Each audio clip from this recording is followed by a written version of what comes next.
So my name is Gillian Silva. I'm the forage specialist for Clemson University. And on this Forage Drops video, we'll be talking about a plan to be able to graze further in the year on your forage systems, which you might often see as a 300-day grazing program or so, something on those lines. So let's get started. So the reason that we need to think about how we can have additional forage for the animals to be consuming in different periods of time is because for our general Southeast region, most of the forage systems, they are going to be either under Bermuda grass or Bahia grass as the perennial grass. Some of them might be under tall fescue as well.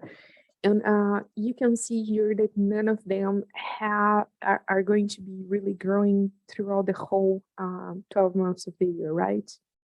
So for this reason, we need to think about other options to use during different periods of the time that we can be relying on to have additional forage produced and additional areas that the animals can be grazing. We do have the seasonality of production for the warm season forages. So for grasses, we're talking about the period of time that neither the Bermuda grass or the Bahia grass would be growing. And we can use hay or baleage to feed animals during that time. We can rely on grazing annuals,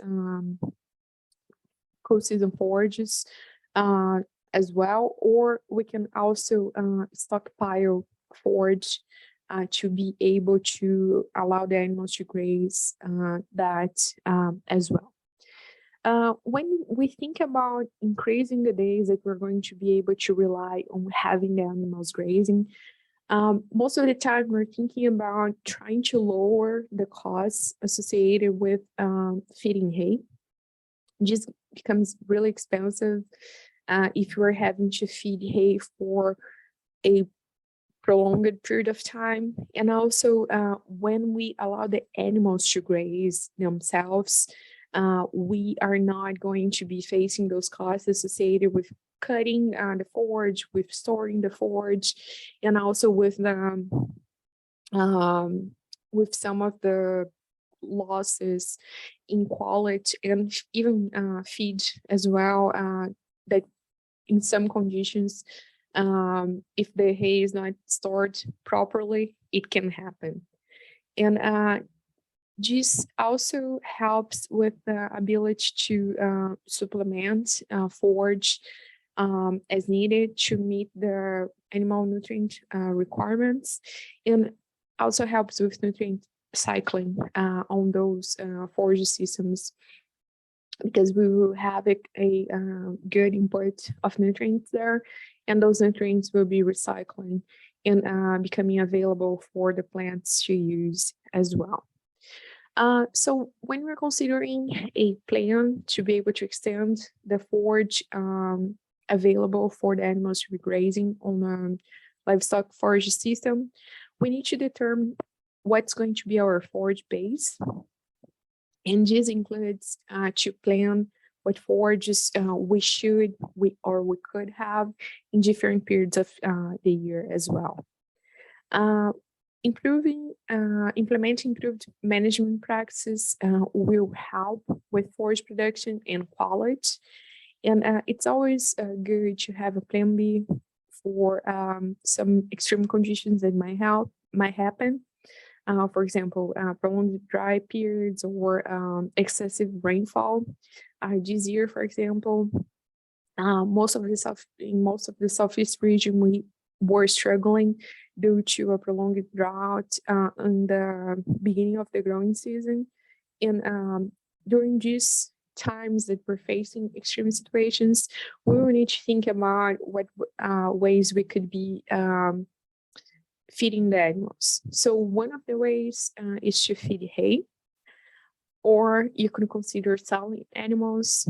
Something that you should try to avoid is to overgraze those pastures during periods that you have a shortage of forage, just because this will compromise the regrowth and the persistence of the forage stand on the long term.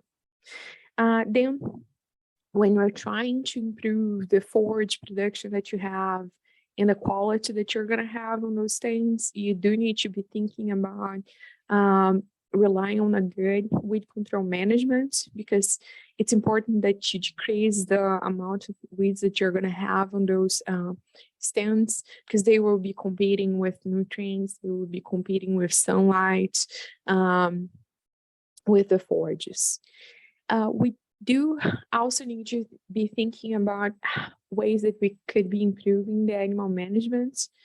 For example, if you can have a well-established winning season, which is going to be associated with a good, well-defined calving season, those things will help you to determine when you need higher quality forages, when you can rely on something that's going to be a little lower quality to have available for dry cows, for example.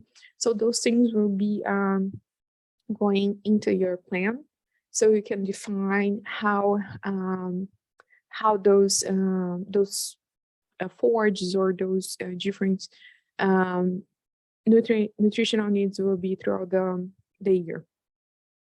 And always keep records, monitor and adjust your responses for plants and for animals as needed. And you're going to need to have records. A good record keeping program, it's going to be something that's going to you're going to rely a lot if you're planning on being able to graze more days on a year on your forage livestock systems. So this is what I had for this video today. I appreciate you watching this Forage Drops video. If you have any questions, please feel free to reach out to me on this email below. Thank you so much, and I hope to see you on the next Forage Drops video.